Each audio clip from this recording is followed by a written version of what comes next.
The candle's flame wavered, throwing restless shadows across Emily's face as she leaned closer. Her voice was gentle, yet edged like velvet masking a blade. "I want to open our marriage, David," she said, her eyes locked on mine, searching for the first fracture in my composure. My fork halted midair, a piece of steak suspended as her words sank into me like a stone plunging into still water. 10 years of marriage, a decade of whispered vows and shared dreams. And now this, on our anniversary of all nights. The restaurant's background faded. The murmur of strangers, the clinking glasses, all drowned beneath the sharp ringing in my ears. I forced a smile, the kind meant to hide the scream trapped inside. Open our marriage? My voice came steady, though my pulse thundered. What does that even mean? I set the fork down, the metal clattering too loud against porcelain. Across the table, her fingers twisted around the stem of her wine glass, a nervous tic I hadn't noticed in years. She was radiant tonight, auburn hair catching the glow, a green dress hugging her frame too perfectly. Almost too radiant. Maybe I'd ignored the signs. The late-night text she brushed off as work. The phone she suddenly started locking. "It means freedom," she said, her voice faltering just enough to reveal the tremor beneath her resolve. "For both of us. To explore, to live. Don't you ever feel trapped?" Her eyes flicked toward the candle, its flame shivering as if it, too, sensed the tension. Trapped. The word stung. I had spent years building this life. A house in the suburbs, coastal vacations, her dream job at the gallery. If anyone was trapped, it wasn't her. I swallowed a sip of wine, bitterness coating my tongue.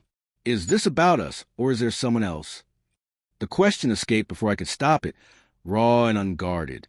Her lips parted, then closed again. Silence. And in that silence, the first crack formed. Not just wrong, rotten. A waiter appeared, oblivious to the storm between us.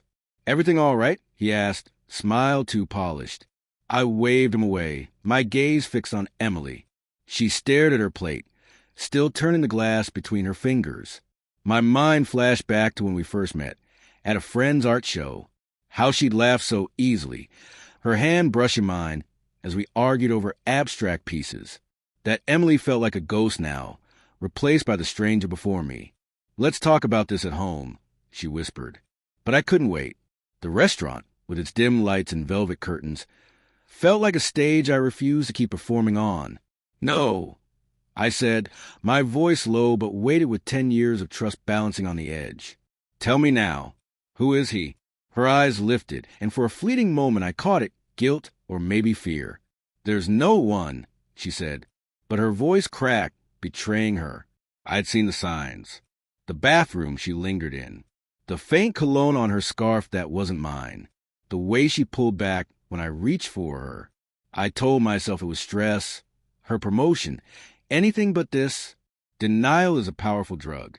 "Emily," I said, my voice trembling. "Don't lie. Not tonight." The air between us thickened, heavy with the truths she refused to speak. She opened her mouth, then shut it, hands falling into her lap.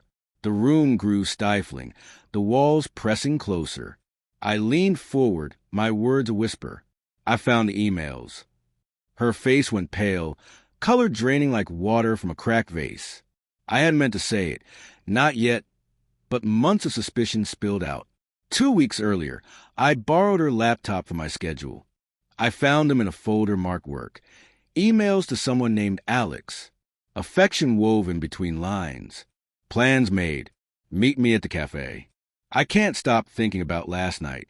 Each word had carved another wound, but I'd waited, praying she'd confess herself. "David, she began, but I cut her off." "How long?" My voice broke into a growl, unrestrained. Heads turned at nearby tables. But I didn't care. "How long have you been sneaking around with him?" Tears welled in her eyes, but didn't fall. "It's not what you think," she whispered. "Alex, he's just a friend. Someone I talk to. It isn't physical." Her words collapsed like a house of cards in the wind. I laughed, harsh and bitter, startling even myself. "A friend? You tell friends. I miss you at 2 a.m. She flinched, and I hated how much it still hurt to see her pain. Even now, after everything, I loved her. That was the cruelest part. I didn't mean for it to happen, she said, voice breaking. I was lonely, David. You're always working, always distracted. I needed someone to see me. Her words hit like a punch. Lonely? I'd poured everything into our life. Late nights, sacrifices, all of it. So this is my fault? My voice rose. You cheat because I was providing for us? I didn't cheat, she snapped, loud enough to draw more stares. It's emotional, not physical. It's not what you think. But that cut deeper. She hadn't just shared her body. She'd given her heart to someone else. The waiter lingered again, unsure, but I waved him off with shaking hands. Why tonight? I asked, voice barely a whisper. Why tell me this on our anniversary? The question hung like a weight. Then the realization struck, sharp and cold. She wasn't confessing. She was testing me, trying to cloak her betrayal in legitimacy, to make it my choice too. I thought, her voice cracked, I thought if we opened things up, I wouldn't have to hide how I feel. Not a declaration of love for me, but of her desire to be free. I pushed back my chair. It scraped loud against the floor. I need air, I said, hollow. She reached for my hand, but I recoiled. Her touch felt unbearable now. Outside, the night air was sharp, biting at my skin as I leaned against the restaurant wall. Above, the stars shone distant, indifferent. 10 years. And it ended like this. Not in flames, but in slow unraveling. Inside, Emily sat with her head in her hands, the candle burning low. I could return, demand answers, fight for us, but the truth was undeniable now. She had left me long before tonight. As I walked away, the ring on my finger felt less like a promise and more like a chain.